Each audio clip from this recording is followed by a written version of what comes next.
pautang sa'yo. Anong sukle? Amnesia.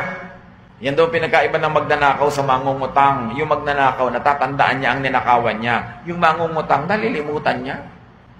Ganyan ba ang paggagantimpala sa taong sumasagip sa'yo sa oras ng pangangailangan, pinautang ka, tas di mo babayaran? That is evil. O kaya hindi mo babayaran sa oras. Ay siya nga pala, ito yung 1,000 pesos na inutang ko sa'yo. 1,000. 30 years ago mo na inutang sa akin yan. Dapat yan 1,900 na ngayon kung inilagay ko sa bangko. Kung pinuhunan ko yan sa pamimili at pagtitinda ng kamatsile, 5,000 na yan. Inutang mo 30 years ago, ibabalik mo pa rin sa ganung value. That's how you reward me for doing good. Alam niyo yung mga ganung mangungutang, hindi sila umaahon sa buhay.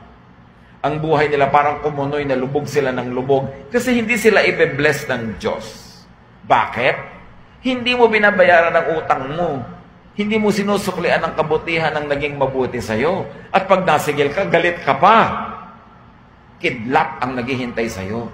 Dahil sinisigil ka, galit ka pa, ang kapal mo naman. Samantalong nung naghihirap ka, di ka nahihiya. Di ba?